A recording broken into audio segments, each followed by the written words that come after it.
গল্পকথন by Kallol chapter 2তে আমাদের আজকের নিবেদন বিভূতিভূষণ মুখোপাধ্যায়ের লেখা কেউ বাকি নেই। ছোট একটি শিশুর অভিশাপে সবার কীর্তি একে একে প্রকাশ হয়ে পড়ল। অভিশাপ বই কি এমন অপরাধ যার ওই রকম সাজা, যার জন্যে 4 বছরের একটা ছেলেকে অমন চিৎকার করতে করতে ছুটে বেরিয়ে আসতে হলো বাড়ির ভেতর থেকে?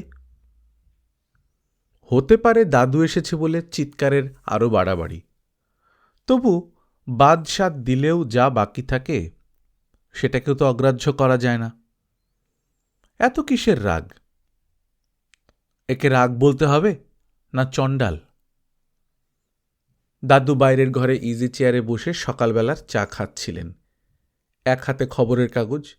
কি হলো বলে হন্তদন্ত হয়ে উঠে এগিয়ে এলেন। তাড়াতাড়িতে খানিকটা চা ছলকে কাগজের ওপর পড়েও গেল। ততক্ষণে মেয়েও এসেছে বেরিয়ে। শ্বশুর বাড়ি, একেবারে বাড়ির মতো অত বেপরোয়া না হলেও বেশ খানিকটা সংযতই। মাথা থেকে আঁচলটা অনেকখানি নেমে এসেছে, আলগা খোঁপাটা পড়বে ভেঙে, হাতটা তখনও উঁচানো, গলাটা চাপা হলেও বেশ কর্কশ। আজ তোকে আর আস্ত রাখবো না হতভাগা, তুই যাবি কোথায় পালিয়ে আমার কাছ থেকে? বাপ নাতিকে দুহাতে কোলে চেপে সিধে হয়ে দাঁড়ালেন। কি হয়েছে? চুরি করে পালিয়ে এসেছে, এখন ওর হাত দেখো, মুখ দেখো। নাতি চিৎকারের মধ্যেই মুখটা দাদুর জামায় ভালো করে ঘষে নিয়ে ওপর দিকে তুলে ধরে বলল, আমি ঠাইনি, কই? দাদু মেয়ের দিকে কড়া চোখে চেয়ে বললেন, মানলুম খেয়েছে, তাই বলে মেরে ফেলতে হবে? বাপের সঙ্গে বাপের বাড়ির আবহাওয়াও খানিকটা এসে গেছে। মেয়ে রাগটাকে আরও মুক্তি দিয়েই বললে, হ্যাঁ, মেরেই ফেলব কে আমি। শাশুড়ি তোমার জন্য সেই কোথা থেকে ভালো মনোহরার সন্দেশ আনিয়ে রেখেছেন, এখানে কিচ্ছু পাওয়া যায় না। তা কখন কি করে সন্ধান পেয়ে তার আর্দিকগুলো সাবড়ে ফেলেছে। ওকেও আমি শেষ করব, তবে আমার নাম। কতক্ষণ আগলে রাখবে তুমি? রাগের মাথায় রাগ বেড়েই যায়। অয় হতভাগা বলে এক পা এগিয়ে আসতে বাপও উঠলেন একেবারে জ্বলে। নাতিকে সামনে চেপে ধরে কুটুমবাড়ির কথা খানিকটা ভুলেই ধমক দিয়ে উঠলেন, তা নে, আগলাবো না, মেরে ফেল। ওটার টানে আসা, সেটা বন্ধ হোক এবার। ছেলে দুটো সন্দেশ খেয়েছে, কান্নার চোটে এক কণা পেটে গেছে কি না গেছে, তার জন্য তাকে শেষ করে ফেলতে হবে? মা বেশ করেছে, চুরি করেছে, আরও করবে। এখানে না সুবিধা হয় সেখানে গিয়ে করবে, আজই নিয়ে যাচ্ছি। করবে চুরি, করবার বয়স। তুই তোর বয়সে করিসনি চুরি?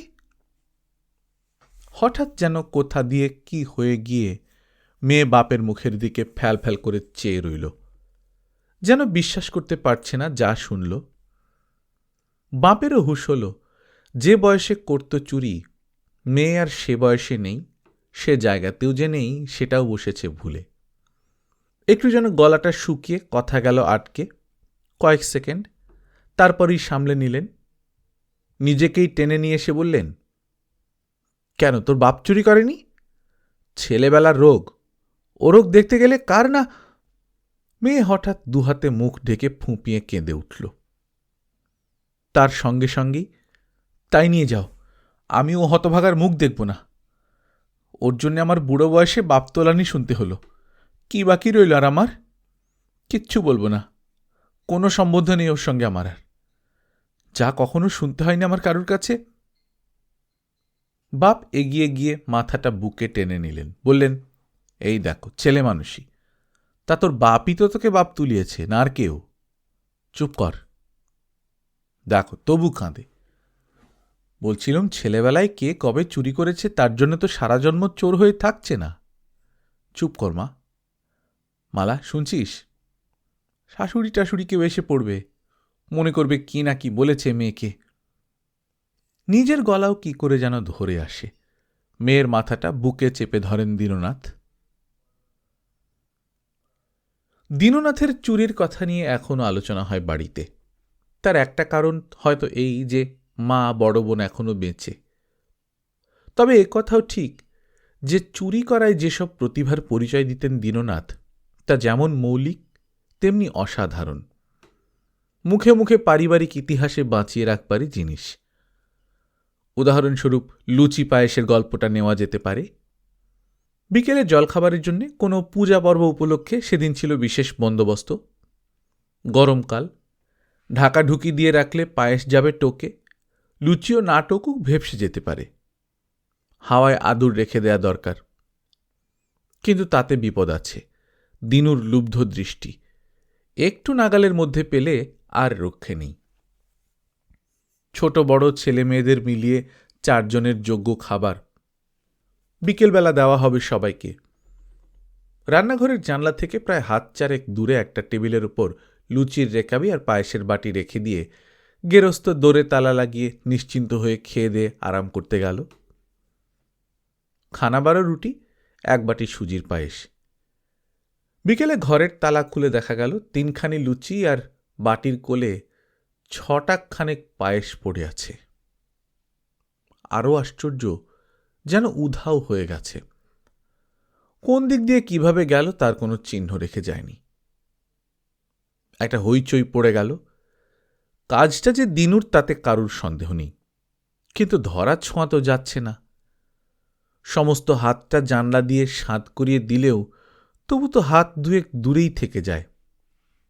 লাঠি কিংবা আঁকশি করে টেনে আনার প্রশ্নই ওঠে না।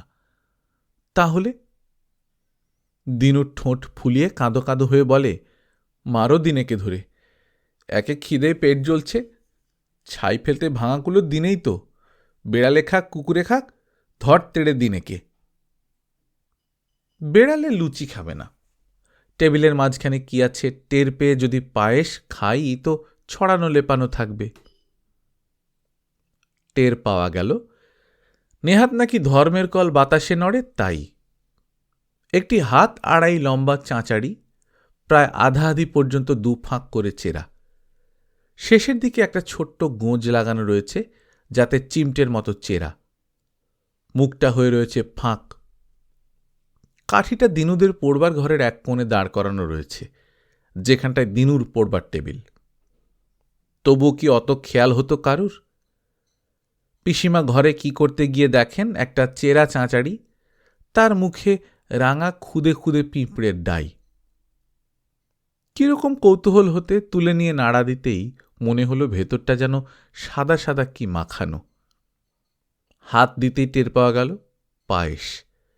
শুকিয়ে গেছে, কিন্তু বুঝতে ভুল হয় না। তবু কি স্বীকার করে? পিসিমা বললেন, হে তোরই কাজ, ওই চাঁচাড়ি চিমটের মতন দুধ থেকে লুচি গোছার মধ্যে স্বাদ করিয়েছিস। গোঁচটা টেনে নিতেই খামচে ধরেছে লুচির গোছাকে। তারপর সেই চাঁচাড়ি শুদ্ধ লুচি পায়েস উল্টে পাল্টে নিয়ে বের করে খেয়েছিস। একেবারে নয়, সবাই ঘুমুচ্ছে, সকাল সকাল ছুটি হয়েছে, তুই নিশ্চিন্ত হয়ে এই কর্ম করেছিস। ছিটে ফোঁটা যা এদিক ওদিক পড়েছে কাঠিতে ন্যাকড়া জড়িয়ে মুছে নিয়েছিস। ব্যাস, আর টের পাওয়ার তো লোক নেই। এ ছেলে বড় হলে কি হবে গো? এইরকম আরও সব কীর্তি এখনও আলোচনা হয় সবাই একত্র হয়ে বসলে। ছেলে মেয়েদের ঠাট্টার সম্বন্ধ বলে, দিদিমণি, মানে তোমার পিস শাশুড়িও তাহলে নিশ্চয়ই কম ছিলেন না মা? পাকা চোরেই গোয়েন্দা হতে পারে, সব আধঘাত জানা থাকে তো। মা চুপ করে গিয়ে কি যেন একটু ভেবে নেন, তারপর হাসি মুখে একটু রাগের ভাব দেখিয়ে বলেন, হ্যাঁ, অমনি তোমাদের কাছে চোর হয়ে গেলেন তিনি। বললুম তো, ছেলেবেলায় অমন একটু আধটু দোষ কার না থাকে। শুনি তারাও নাকি 2 ভাই বোনে মিলে, থাক বাপু, গুরুজন স্বর্গে গেছেন, তাদের টেনে এনে আর ব্যাখ্যানা করে কাজ নেই। ওঠো তোমরা সব। মস্ত বড় সাধু এক একজন। বেহান অর্থাৎ মেয়ের শাশুড়ির সুরধ্বনি বড় আমোদে মানুষ। আমোদের সন্ধান পেলেন তো তার শেষ রসটুকু পর্যন্ত নিংড়ে নিয়ে তবে ছাড়েন। সেদিন রাত্রেই সদ্য সদ্য একটু হয়ে গেল। স্বামী আর বেহাইকে বসে খাওয়াচ্ছেন, বধূও রয়েছে, ফরমাস মতো এনে দিচ্ছে। শেষের দিকে পায়েস এলে হঠাৎ একটু বেশি জিদ ধরে বসলেন। না বেহাই, আর 2খানা লুচি দিক, আর একটু পায়েস। তুমি যাও বোমা, নিয়ে এসো, আমি শুনব না। ওরা রাবড়ি করতে চেয়েছিল, তার সঙ্গে ঘি ভাত। আমি জোর করে বললুম, না, লুচি আর সুজির পায়েস বড় পেয়ারের জিনিস আমার বেহায়ের। আমি জানি এর জন্যে কত। খুব আমোদের লোক যেমন হয়ে থাকে, খুব হালকা, বলতে বলতেই হেসে দুলে উঠে ঘাটটা ফিরিয়ে নিলেন। দীননাথও একবার চোখ তুলে দেখে নিয়ে মুখ টিপে টিপে হাসতে লাগলেন। মেয়ে মালতী পায়েস নিয়ে আসছিল। হঠাৎ একটু যেন জড়সড় হয়ে তাড়াতাড়ি আবার ফিরে গেল রান্নাঘরে। শ্বশুর প্রিয়নাথ ভেতরকার কথাটা জানেন না, বললেন, কি হলো আবার? মিছে হাসির রোগটা আপনার বেহানের সারাতে পারেন বেহাই? আমার দ্বারা তো হলো না।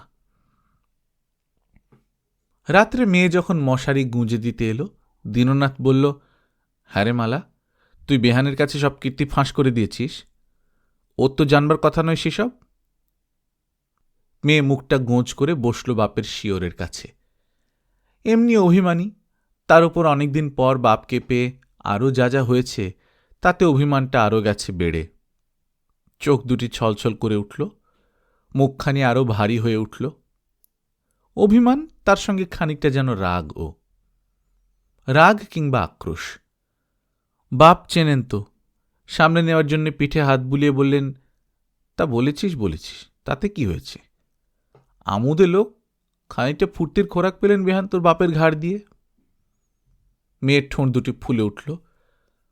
আমি ইচ্ছে করে বলেছি নাকি বাবা? সেই পাত্তর আমি? সমানে তুমি যখন বকছিলে আমায়, নিজের মুখেই তো বললে। উনি এদিক দিয়ে যাচ্ছিলেন, দাঁড়িয়ে কান পেতে শুনলেন আড়াল থেকে, তারপর আর রক্ষে আছে? হ্যাঁ গা বৌমা, কি চুরির কথা বলছিলেন বেহাই? আমায় বলতে হবে বাপু। আমিও বলবো না, উনিও ছাড়বেন না। শেষকালে একেবারে দিব্যি দিয়ে বসলেন। তখন কি করি বলো? তা বলছি তো, বেশ করেছিস বলেছিস। তার জন্য দুঃখ কি এত? তুমি তো বলছো দুঃখ কি, কিন্তু অন্যায় নয় মাথার দিব্যি দিয়ে বাপ কবে কি করেছেন সেসব বের করে নেওয়া। তা আমিও ছাড়ছি না। হঠাৎ মুখটা কঠিন হয়ে উঠল। দীননাথ একটু শঙ্কিতই হয়ে উঠলেন, বললেন, তাহলে ঝগড়া করবি নাকি? খবরদার। ঝগড়া করতে গেলুম কেন? উঠে ভেতরের দরজার কাছে চলে গেল। একটু ফাঁক করে গলা বাড়িয়ে দেখে নিয়ে আবার ফিরে এসে বলল, ঝগড়া কেন? যেমন তোমার কথা বলিয়ে নিয়েছেন, তেমনি ওর কথাও ফাঁস করে দিচ্ছি। রোশো না। চুরি করে খান? হঠাৎ কৌতুকে মুখটা দীপ্ত হয়ে উঠেছে দীননাথের। আহা, খাননি যেন। তবে আজকাল কি, ওই তোমার মতো বয়সে নতুন কনে বউ হয়ে এসেছেন, তখন তো একেবারে ছেলেবেলায় বিয়ে হতো। 11 বছরের কনে বউ। অবশ্যই ক্ষীরও নয়, সন্দেশ রসগোল্লাও নয়। দ্বিধা ভরে চুপ করে যেতে দীননাথ তাগাদা দিলেন, তবে দক্ষিণের মেয়ে তো শাশুড়ি, নোনা ইলিশের দেশের, এদিকে তো অত রেওয়াজ নেই। একবার কি করে এসেছে বাড়িতে, ব্যাস, আর কি নোলা সামলানো যায়? চুরি? কৌতূহলটা আর সামলাতে পারছেন না দীননাথ। চুরি নয় তো কি, তবে নিজের হাতে কি? অমন ভোলানাথ শ্বশুর কি করতে রয়েছেন, তাকে দিয়ে রাত দুপুরে রান্নাঘর থেকে। বাড়ির ওদিক থেকে ননদ হাঁক দিল, বৌদি, হয়ে থাকে তো এসো, ছেলে উঠেছে। দীননাথ সদ্য সদ্য শোধটা নিলেন। পরদিন দুপুরে আহারের সময় থালাবাটির উপর চোখ বুলিয়ে বললেন, এবেলাও দেখছি লুচি পায়েস বাদ যায়নি। কি বলে যে ধন্যবাদ দেবো বেহানকে ভেবে উঠতে পারছি না। কিন্তু আর একটা জিনিস যে আমার আরও পেয়ারের, সেটা সন্ধান পাননি বেহান? আর তাইতে ওর সঙ্গে আমার পছন্দের যে আশ্চর্য রকম মিল রয়েছে। কি বেহাই, কই আমায় বলেনি তো বৌমা? কেন, নোনা ইলিশ? গল্পটা নেপথ্যেই রইল। প্রথমে একটু অপ্রতিভ হাসি, কিন্তু অতি আমোদে মানুষ, সে ঠাট্টা নিতেও জানে, নিজেকে উপলক্ষ করে হাসতেও তার বাধে না। হাসিটা আস্তে আস্তে বাড়তে বাড়তে প্রায় লুটোপুটি। ক্রমে স্বামীও আর দীননাথ তো আছেনই। মনে হলো আশেপাশে বৌঝিদের মধ্যেও পৌঁছে গেছে হাওয়াটা। কোনো কথা নেই, চাপা খিলখিল খলখলে সমস্ত বাড়িটা যেন লুটিয়ে লুটিয়ে পড়ছে। কিন্তু ছাড়বার পাত্রী নয়, সুযোগের সন্ধানেই ছিলেন। বিকেলবেলা একা পেয়ে বেহান এসে ধরলেন দীননাথকে। কে বলেছে বলতে হবে বেহাই, আমার কাছে ছাড়ার নেই। দীননাথের মুখটা একটু শুকিয়ে গেল। কৌতুকের হঠকারিতায় এ সম্ভাবনাটা তখন ভেবে দেখা হয়নি, কিন্তু বিপদটা আপনা আপনি গেল কেটে। বেহান ঠোঁটে হাসি টিপে মুখের দিকে একটু চেয়ে রইলেন, তারপর উত্তর না পেয়ে বললেন, তাহলে আমি না হয় বলি? দীননাথ একটু শুষ্ক কণ্ঠে বললেন, বলুন না। আপনার গুণনিধি বেহাই ঠাকুরটি, আর কে? সকালে দুজনে অত হাসাহাসি হচ্ছিল, সেটা নিশ্চয়ই এই নিয়ে। এখন তো বুঝতে পারছি। তাহলে আমিও বলি বেহাই, জয়নগরের মোয়াও নয়, বর্ধমানের সীতাভোগও নয়, কে না একটু নোনা ইলিশ। আমাদের মেয়ে ছেলেদের অমন একটু আদার এলো ভয়ই। টক বলুন, ঝাল বলুন, নোনতা বলুন, নুকোনো নেই কারো কাছে। তাও কত বয়স তখন? 10 কি 11। সেকাল বলি না, কোনে বউ। আজকালকার মেয়েরা তো ও বয়সে ফ্রক পরে ছুটোছুটি করে বেড়াচ্ছে। আর উনি, আপনার বেহাই? চুপ করে মুখের দিকে চেয়ে আছেন, দুষ্ট হাসিটা চোখে মুখে যেন লুকোচুরি খেলে বেড়াচ্ছে। দীননাথের মুখেও সে হাসির ছোঁয়াচ লেগেছে। একটু কুণ্ঠিতভাবে জিজ্ঞেস করলেন, বেহাইয়েরও এ দোষ ছিল নাকি? ছিল মানে? বেহান একবার সন্তর্পণে উঠে গিয়ে দরজার মধ্যে মাথাটা গলিয়ে ভেতর দিকটা দেখে নিয়ে এসে আবার বসলেন।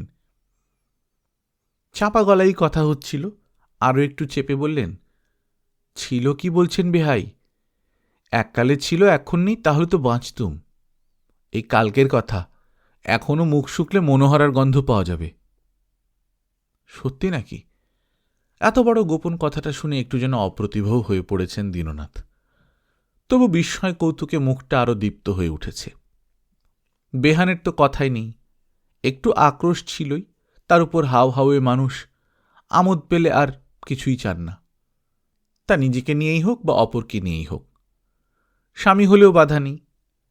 চাপা হাসিতে মুখটা উজ্জ্বল হয়ে উঠেছে, কথা বলার সঙ্গে সঙ্গে সমস্ত শরীরটা উঠছে দুলে দুলে।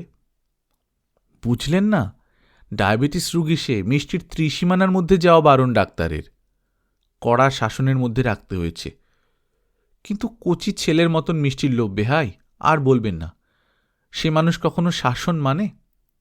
তাই বাড়িতে হাদু ময়রার দোকানের মনোহরা সকালবেলা বাক্সর চাবি বের করতে গিয়ে পকেটে হাত দিতেই, ওমা, এ যে মনোহরার গুঁড়ো।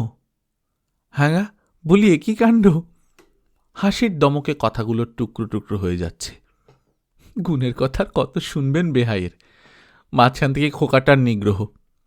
আমি ভেবে সারা, আধা আধি সন্দেশ একটা শিশুতে, তা এদিকে সে বুড়ো খোকা লুকিয়ে লুকিয়ে। ও বাবা গো, কত হাসব, পেটে খিল ধরিয়ে দিলে। গল্পকথন বাই কল্লোল চ্যাপ্টার 2-তে আপনারা শুনছিলেন বিভূতিভূষণ মুখোপাধ্যায়ের লেখা কেউ বাকি নেই। আমরা নিয়মিত গল্প পাঠ করে শোনাচ্ছি। আপনারা যারা প্রথমবারের মতো শুনছেন, কাইন্ডলি সাবস্ক্রাইব করে নেবেন। গল্প পাঠ ভালো লাগলে বন্ধুদের সঙ্গে শেয়ার করবেন। নিজে ভালো থাকবেন, আশেপাশের লোকজনকে ভালো রাখবেন। টাটা।